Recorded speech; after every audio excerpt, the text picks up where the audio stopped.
Hey guys, thanks for clicking. My name is Holly, and in case you are new, I do a lot of videos on parenting, Montessori, and just day in the life vlogs. So if you're interested, please feel free to check out the rest of my channel and just keep watching this video for some awesome tips on flying with kids.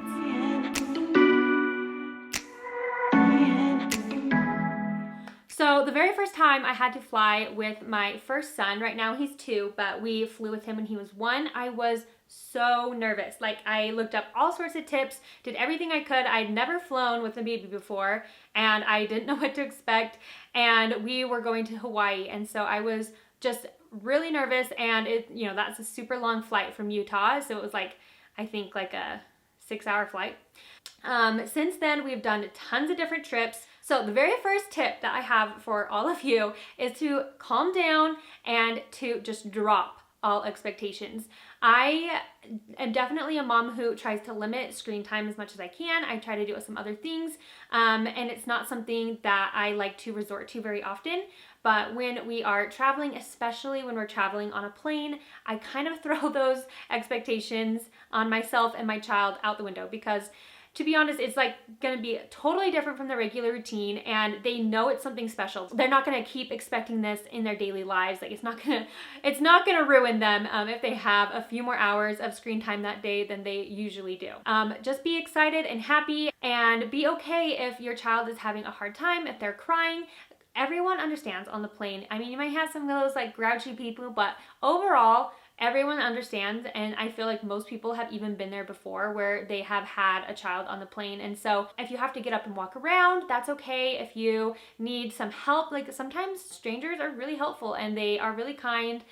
They'll help like play with your kid. We have had multiple people, behind us be like looking through the seats at our kids and help them and give them a lot of attention and love as well. So it's gonna be okay. You can do this. Next, I just wanted to say that if you can buy your toddler or your baby a ticket, I would definitely do that. So obviously, once they turn 2 and up, you have to buy them a seat anyway. But if they are under 2, you don't have to. And so I'm not meaning to be like hypocritical or whatever. We definitely didn't pay for tickets because we wanted to do it for cheaper, but it would have been a lot easier if they had their own seats. And luckily right now during COVID, I don't know about other airlines, but I know for sure Delta does, the middle seat is empty always. So we just get our own tickets, and then because the middle seat is empty anyway, we can just put our child in the middle seat because of COVID. I don't know how much longer they're going to keep doing that, and so that tip may not be super helpful, but if you're flying in the next couple months, it probably would be okay, especially if you are on Delta. I'm not sure about other airlines though. And also, if you do just get tickets, before you get on the airplane, you can talk to the little kiosk desk right there, like right when you board, and you can ask them if there's any open seats on the plane.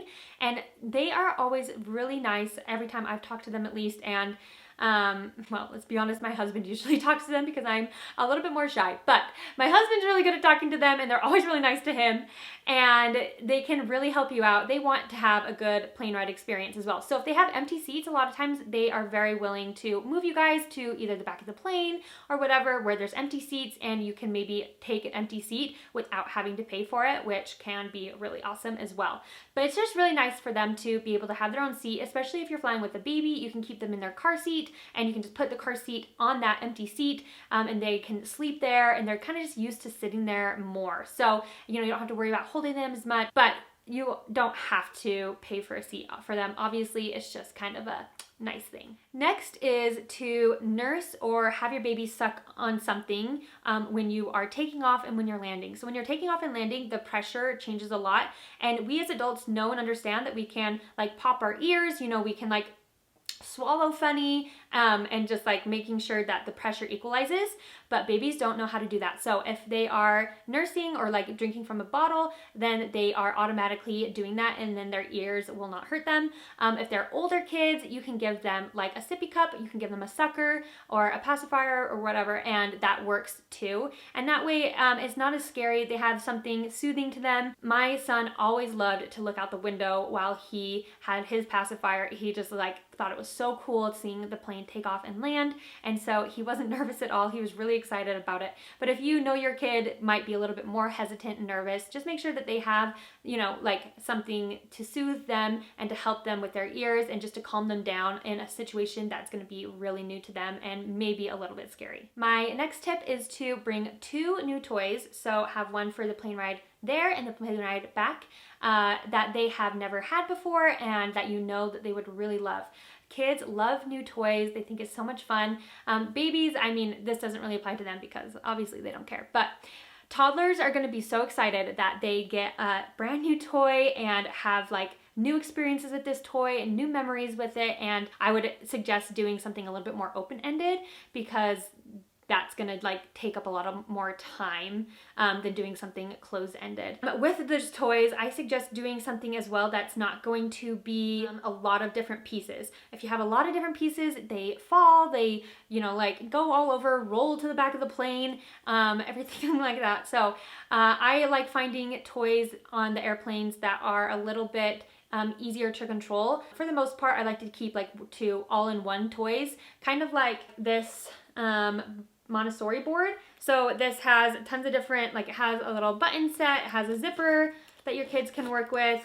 They can learn about different things like that. So if you have a child that you think would, you know, use something like that and get really into it, I think that that's awesome. My son also had this airplane that he really loved because we would tell him, you know, a few days before. That's like another thing, is prepare them, talk to them, let them know we're going on an airplane, you know, we're going to be stuck here for a little while, like in this spot, but you can do it, and like everything like that. So help prepare them, like keep telling them a few days in advance, we're gonna go on the airplane, it's gonna be so much fun, we're gonna go on a trip to this place or do this, so that they know.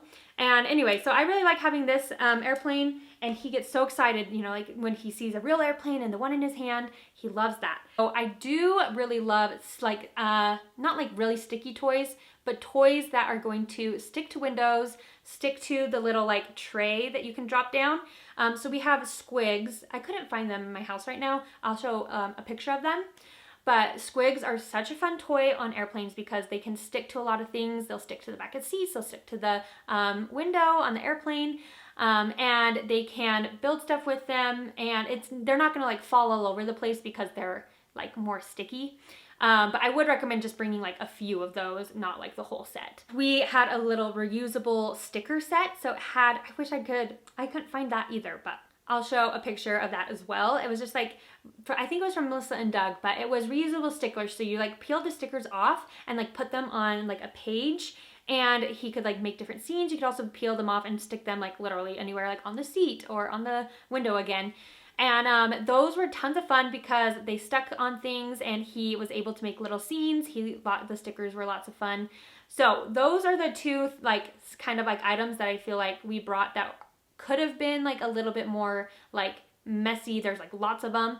But because they like were sticky to stuff, it wasn't so bad. So yeah, I would recommend using those kinds of toys and making sure that they are new to them. Next is to bring lots and lots of snacks. Kids love snacks and they will do a lot of things for snacks. So I would bring like some healthy options and then, you know, a few treats that you can pull out if you are really needing it. Healthy options are really good because they are going to not like not spike your kids' blood sugar. It's going to keep them calmer and they are going to feel better. When you eat a whole bunch of junk food, you just don't feel as good, and the kids feel the same way. So making sure to have some of both, I think, are really great options because you do want a treat every once in a while, and your kids are going to want a treat, and especially if they're having a hard time, you can pull out the fruit snacks, or you can pull out, you know, like some candy that your kid loves or a sucker, and they're going to really enjoy that, you know. Healthier snacks that I really liked were some granola bars, making sure that they're not the super crumbly granola bars because it's annoying and you feel bad that, you know, you're making a mess on the airplane. So I would bring some granola bars. I would make sure to have some water with them. You can bring milk on an airplane. You just have to tell the security guard going through, at least I think in most airports, that it's milk, and they will just like put it in this like little machine and make sure that it's fine. Other healthy snacks are, we like to do like oatmeal pouches. We like to do applesauce pouches. You could do any sort of cut up fruit or vegetable, or oranges. The kids, I feel like, really like a lot of fruits and things like that. So the stuff they can snack on that isn't going to make them feel all yucky or like give them an extreme blood sugar high. Oh, and remember to bring snacks for yourself, because we all know that we can get hangry. You know, when you're stuck on an airplane with a baby and a toddler, tempers will rise. You know, you may get very annoyed at your significant other. You may get very annoyed at the person in front of you or your child, and having, you know, like some chocolate for yourself, having, you know, a treat that you really enjoy, and also like an actual substance food too, like a sandwich or something like that, is really helpful. So those are all my tips for like what to do with your child actually on the airplane. But I also just wanted to add in that I really like gate checking your stroller. It's so much easier to navigate the whole airport and everything like that with a stroller when you have a kid. And just gate checking it, because then you just have it, it's just really easy. So I would gate check that stroller, and then I would also, if you do have a seat for your toddler or your baby, I would put your baby or toddler in their like car seat on the airplane. But if you don't do that, then I would just say to make sure when you are checking your car seat, and by the way, you can check your car seat and your stroller for free, in case you didn't know. When you check that car seat, I would definitely get one of those carrying bags. Like I'll insert a picture of one, but you can like wear it like a backpack and carry the big car seat, especially if you have a convertible car seat now for your older kid, like your toddler.